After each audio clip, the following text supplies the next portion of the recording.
The United States Army Central is a military formation of the United States Army, which saw service in World War I and World War II, in the 1991 Gulf War, and in the coalition occupation of Iraq. It is best known for its campaigns in World War II under the command of General George S.Patton.Third Army is currently denoted USARCENT, headquartered at Shaw Air Force Base, South Carolina, with a forward element at Camp Arifjan, Kuwait. It serves as the echelon above corps for the Army component of CENTCOM, U.S. Central Command, whose area of responsibility includes Southwest Asia, some 20 countries of the world in Africa, Asia, and the Persian Gulf.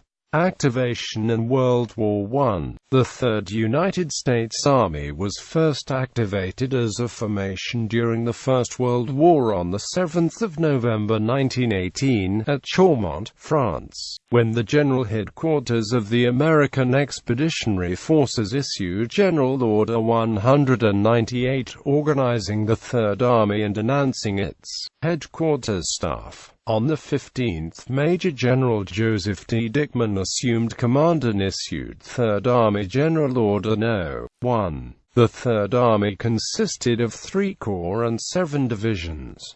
First mission. On the 15th of November 1918, Major General Dickman was given the mission to move quickly and by any means into central Germany on occupation duties. He was to disarm and disband German forces as ordered by General John J. Pershing, commander of the American Expeditionary Forces. The march into Germany for occupation duty was begun on the 17th of November 1918.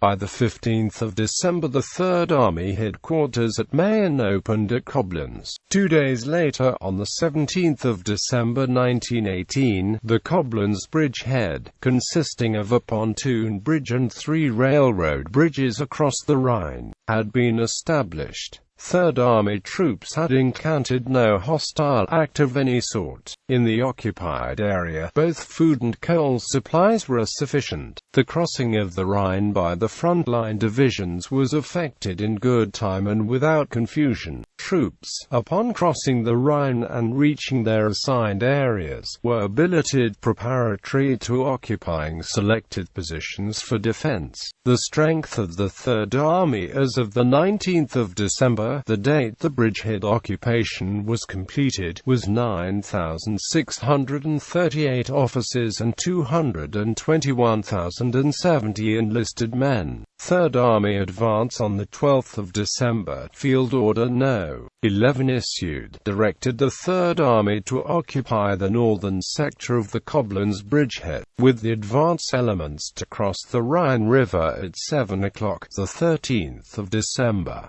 The northern boundary remained unchanged. The southern boundary was as has been previously mentioned.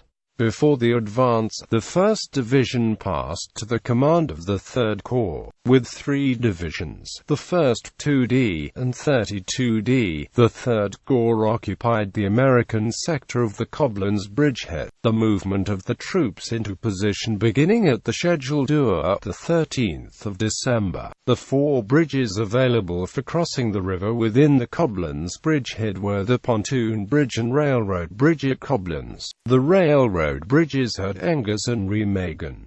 On the 13th of December, the advance began with the American khaki crossing the Rhine into advanced positions. On the same day, the 42D Division passes to the command of the 4th Corps, which, in support of the 3rd Corps, continued its march to occupy the crease of Mayen, Arvila, Adenauer, and Kokem. The 7th Corps occupied under the same order that portion of the Regierungsbezirk of Trier within army limits. On the 15th of December, 3rd Army headquarters at Mayen opened at Koblenz. 3rd Corps headquarters at Polch opened at Neuwied and 4th Corps headquarters remained at Kokem, with the 7th Corps at Grevenmacher. In crossing the Rhine on their shortened front, from Rolandseck to Rennes on the west bank, the Third Army encountered no hostile act of any sort. In the occupied area both food and coal supplies were sufficient. By the night of the 14th 14th of December, Third Army troops had occupied the positions on the perimeter of the Koblenz bridgehead.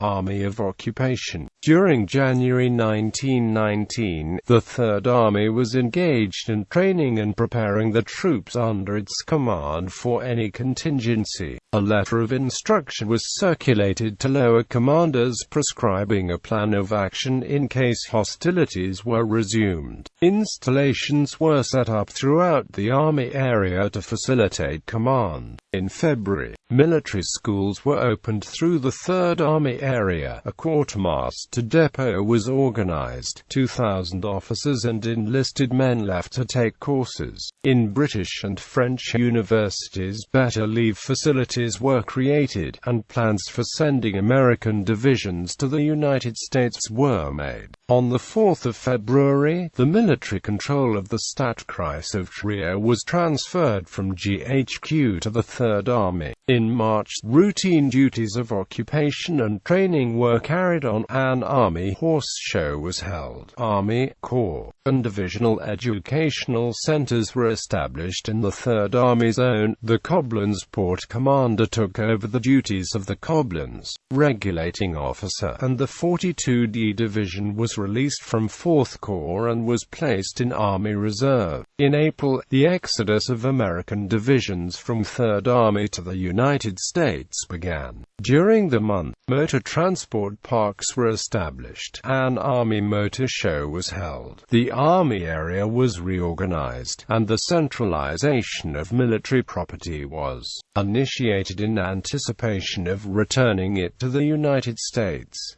On the 20th of April 1919, Third Army Command changed from Marge. Gen. Dickman to Lt. Gen. Hunter Liggett. Prepare to advance. On the 14th of May 1919, Marshal Ferdinand Foch, General-in-Chief of the Allied Armies, submitted plans of operations to the Third Army Commander to be used in the event that Germany should refuse to sign the peace treaty. On the 20th of May, Marshal Foch directed Allied commanders to dispatch troops toward Weimar and Berlin in the event the peace treaty was not signed. On the 22nd of May, the Third Army issued its plan of advance, effective the 30th of May, in view of the impending emergency. On the 27th of May, Foch informed Pershing that the Supreme War Council desired Allied armies be made ready immediately to resume active operations against the Germans. On the 1st of June, the advance GHQ-AF at Trier was discontinued. On the 16th of June, Foch notified Pershing that Allied armies must be ready after the 20th of June to resume offensive operations and that preliminary movements were to begin. The 17th of June. On the 19th of June, Pershing notified Foch that beginning the 23rd of June the Third Army would occupy the towns of Limburg, Westerberg, Hatchenberg, and Altenkirchen, and that Third Corps would seize the railroad connecting these towns. On the 23rd of June, the Germans signified their intention to sign the peace treaty and contemplated operations were suspended. On the 30th of June, Foch and Pershing conferred about the American troops to be left on the Rhine.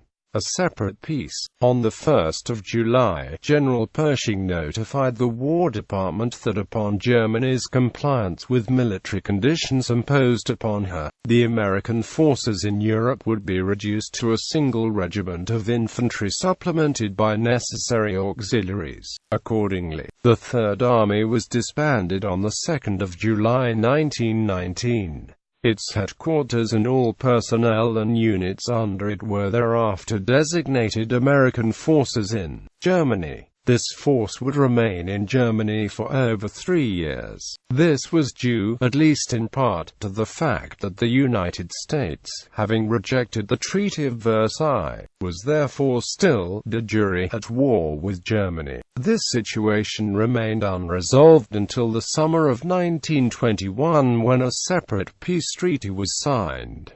Reactivation and the interwar period. Third Army did not see the light of day again until 1932.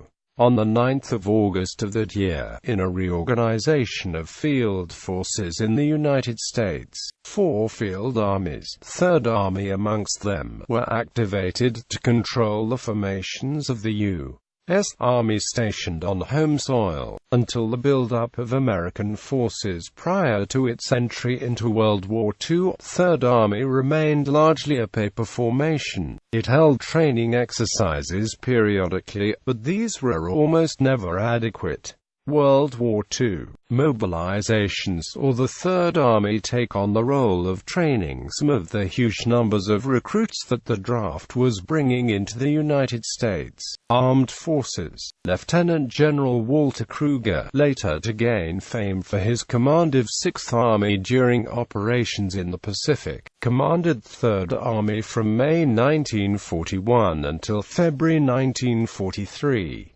Under his leadership, the basis of the Army's later success as a combat formation was laid. Kruger was succeeded by Lieutenant General Courtney Hodges, who led the Army for the rest of 1943. The news that many had expected came in December 1943, and the 3rd Army was shipped from the United States to the United Kingdom. 3rd Army did not take part in the initial stages of Operation Overlord. However, when it did take the field, its field of combat suited the style of its commander. Lieutenant General George S.Patton was one of the U.S. Army's greatest exponents of armored warfare. When 3rd Army was moved to France, it was just after Omar Bradley's formations had achieved the breakout from Normandy. 3rd Army followed up on that success and began a great dash across France. It was only the inevitability of logistics problems that altered Patton's force near the borders of Germany. After a period of consolidation, 3rd Army was ready to go on the offensive again. However, the Germans then launched the last great offensive of the war, the Battle of the Bulge. This battle was an attempt to repeat the decisive breakthrough of 1940. However, in 1944, the Germans were doomed to failure. Their own logistical problems surfaced, and they ground to a halt. Nevertheless, they had broken the U.S. front, and it took a great effort to reduce the resulting salient. In one of the great moves of the war, Patton turned 3rd Army's axis of advance through 90 degrees and set it upon the south of the German forces. The German salient was reduced by the end of January 1945, and the remainder of the process of closing up to the Rhine could be completed. Some vicious fighting took place, but by April there was but one great natural barrier between 3rd Army and the heart of Germany. Unlike in 1918, the crossing of the Rhine was opposed.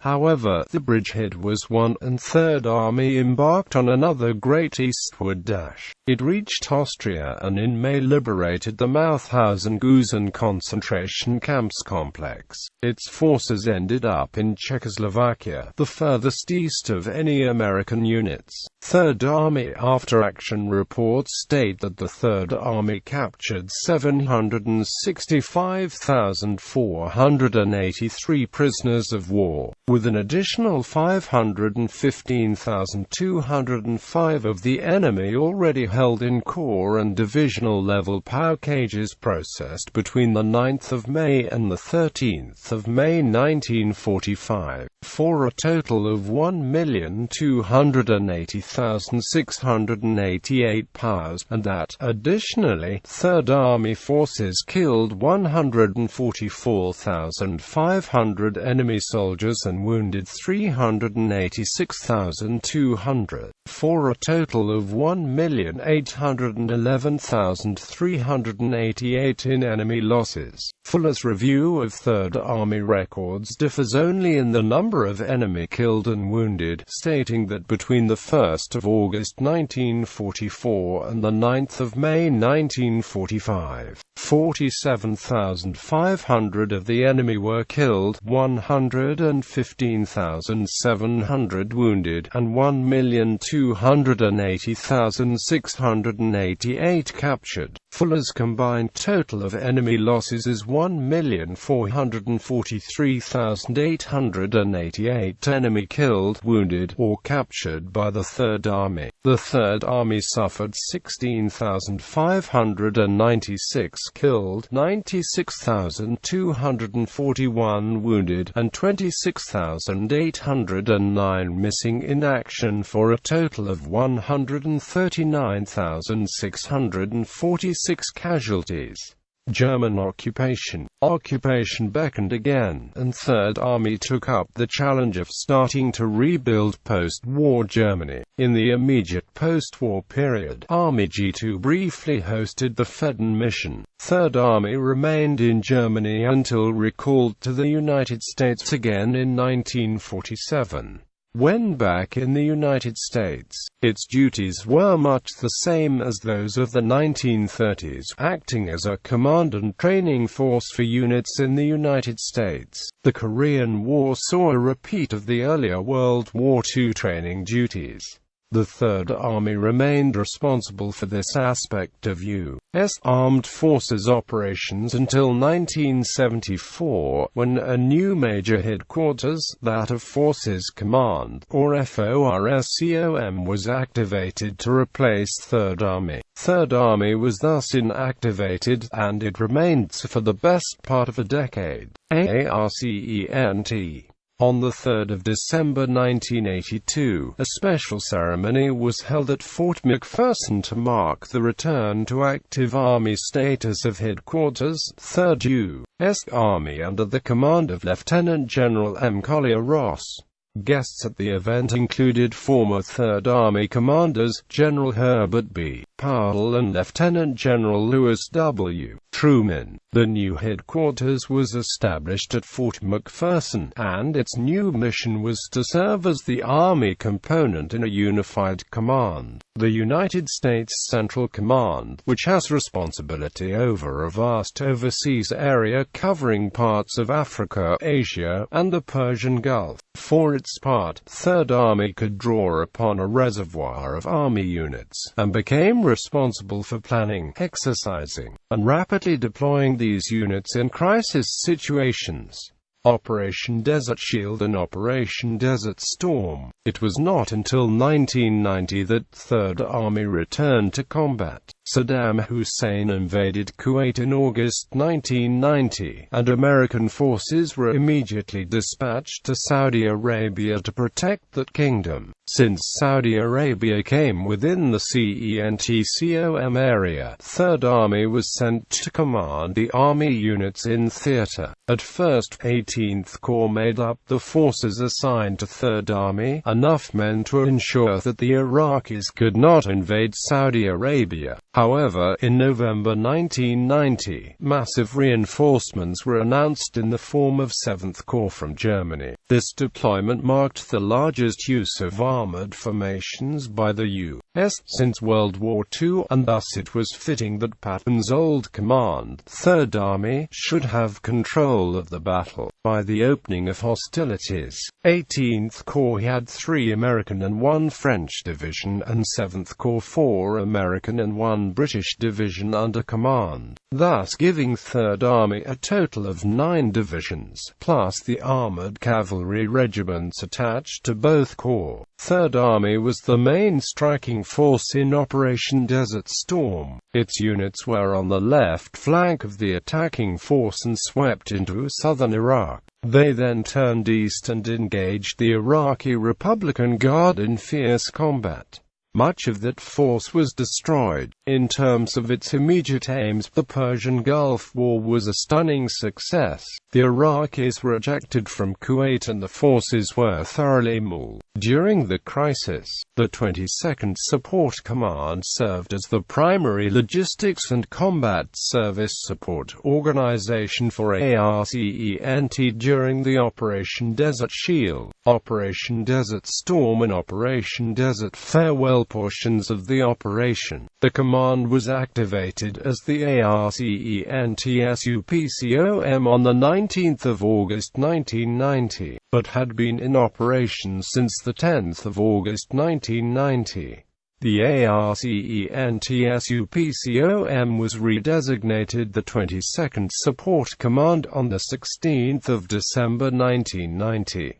During the conflict, the commander was Major General and then Lieutenant General William Gus Paganize. When the command was disestablished following Operation Desert Farewell, it was succeeded by the 1st Area Support Group, supporting Allies. Third Army, ARCENT, remained engaged in the Middle East after the end of the Persian Gulf War with various operations to enforce the ceasefire. Operation Vigilant Warrior in October 1994, ARCENT was again called upon to command, control, and deploy U.S. Army forces to Kuwait during Operation Vigilant Warrior. The operation was initiated in response to Saddam Hussein's saber-rattling and posturing of Iraqi military forces along the Iraqi-Kuwaiti border. This act of aggression threatened to upset the delicate balance of peace in the region. ARCENT's rapid generation and deployment of a formidable army force clearly demonstrated U.S. resolve and commitment to its friends and allies in the region.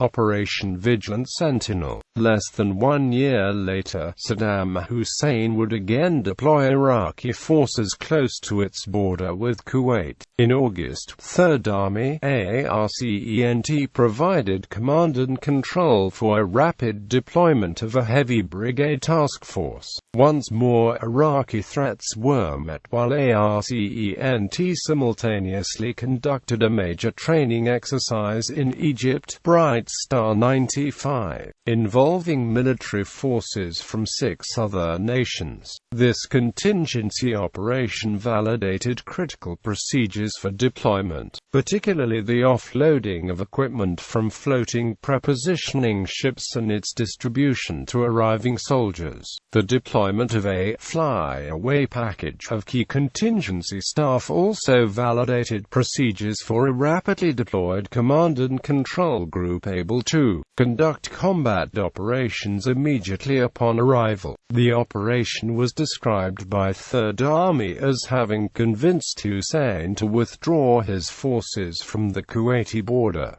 Operation Desert Strike. In September 1996, it was alleged that Iraq violated United Nations sanctions by deploying forces north of the 36th parallel and attacking ethnic Kurds in northern Iraq. In response to Hussein's refusal to withdraw his forces, the U.S. launched cruise missile strikes against selected military targets inside Iraq. A heavy brigade task force, 2nd Brigade, 1st Cavalry Division, was deployed to Kuwait under the command of Third Army, ARCENT as follow-on forces to an already deployed task force to deter potential retaliatory attacks on Kuwait. The brigade task force was supported by elements of the United States Marines, British Royal Marines and the Kuwaiti Liberation Brigade. Hussein soon capitulated, withdrawing his military forces south of the 36th parallel. Operation Desert Thunder. When Saddam Hussein blocked United Nations weapons inspections, tested the resolve of coalition commitment by violating the no-fly zone, and publicly threatened to mimic earlier Soviet successes by shooting down U-2 reconnaissance overflights in the fall of 1997. CENTCOM responded with a land, sea, and air strike force of more than 35,000 U.S. and coalition forces. In support of this powerful multi-service, multinational ground force, General Anthony C. Zinni, Commander-in-Chief, CENTCOM, established a permanent coalition joint task force, headquartered at Camp Doha, Kuwait, and commanded by Lieutenant General Tommy R. Franks, Commanding General, 3rd Army, ARCENT.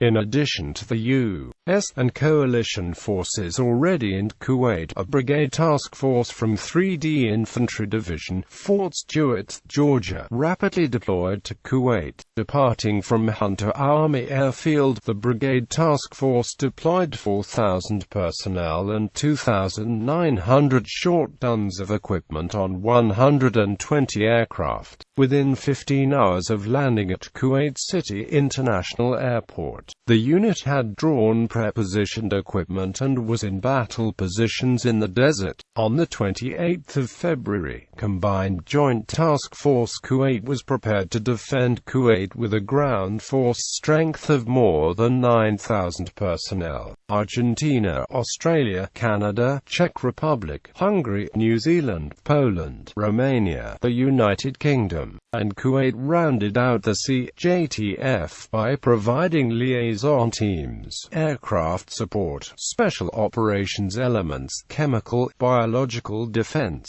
base defense units, MASH units, and medical personnel. Added to forces on the ground was equipment for 2 more brigades afloat in the Persian Gulf with the Maritime Preposition Force. These ships were poised to link up with soldiers and marines who would draw their equipment and begin combat operations if required. Attack air provided by Navy, Air Force, and coalition assets rounded out this formidable force. This was the largest multinational force assembled in Southwest Asia since the conclusion of the Persian Gulf War. According to the Third Army, the demonstrated capability to quickly deploy combat forces from around the world deterred Iraqi aggression and helped reinstate compliance with the UN Weapons Inspection Program. In November 1998, when the work of the UN inspectors was again interrupted, Third Army quickly returned to the Persian Gulf to convince Saddam that the United States stood ready to enforce the terms of the ceasefire. Operation Desert Thunder 2. As Saddam Hussein violated United Nations sanctions and threatened regional stability, the United States began deploying to Kuwait and preparing for combat operations. Combined Joint Task Force Kuwait, in place since Desert Thunder, played a key role in the rapid deployment, reception, staging, onward movement, and integration of forces. Units deploying to Kuwait included advance parties from the 3D Infantry Division and the 32d Army Air and Missile Defense Command, personnel from the Theater Support Command, Air Support Operations Center, and Marine Forces. In addition, the redeployment of the Marine Expeditionary Unit in the Persian Gulf was placed on hold and a second MEU was ordered to the Persian Gulf as